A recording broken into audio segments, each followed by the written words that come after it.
So, you mentioned a few of them, but what are some of the key areas or responsibilities that you see those in the HR for HR role focusing on today? Yeah, there are 5 things that many of our companies in the working groups have spoken about. The first I mentioned, which is really about developing new capabilities for your HR professionals and career paths. The second one is either starting up or expanding your data and analytics teams. So there's a lot happening there. The third one, implementing and leveraging the technologies that are available and are really making our lives rich with data, but we have to understand how to utilize that. The fourth one is about how we deliver services through the employee experience lens. And so we used to deliver that with, what do we need from our employees? Now we should be thinking about, okay, what do they need and how are they experiencing it? And so how can we deliver that in a better way? And the last one is really, we've got the 3 legs of the stool, but how can we operate as one HR out to our clients and to whomever we support, which is a piece of the employee experience, but a separate challenge unto itself. So, as you've done these working groups over the years, how have those areas of focus changed or evolved? I mean, are those new areas? Are they just somewhat kind of different focus within them? How has that taken place? Yeah, some are newer and some are evolving, and so I can kind of take them one by one.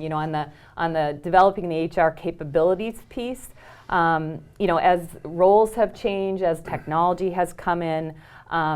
That means new skills and capabilities. Our focus areas tend to be the same. So we talk about talent, we talk about org effectiveness or OD. We talk about leadership and development, leadership development and culture. Those are really the big buckets I think HR still plays in. But how we were delivering those things because of technology and because of the change in roles, et cetera, are changing the capabilities I think that we're looking for. And so if you think about the HRBP role and how that's evolved, one of the biggest skills and capabilities we're looking at there is the idea of business leadership. So we used to talk a lot about business acumen, and that's still important, especially for a junior, I think, HR leader. But as you get to that strategic HRBP role, it really is about HR leadership, understanding the levers that HR can bring to the table to really help support and drive performance in the business.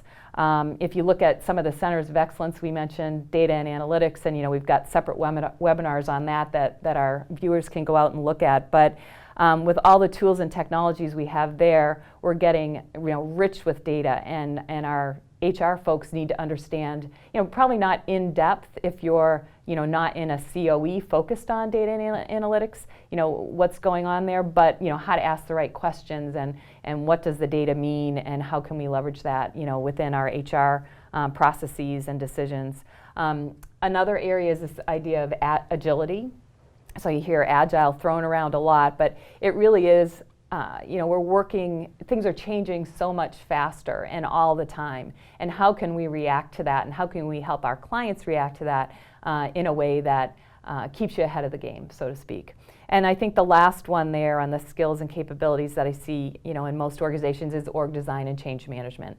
So things are constantly changing, and we need to continue to look at how not only is the HR organization designed, but how are our client groups designed and support them there, and build a good change management plan to bring that change about in the most effective way we can.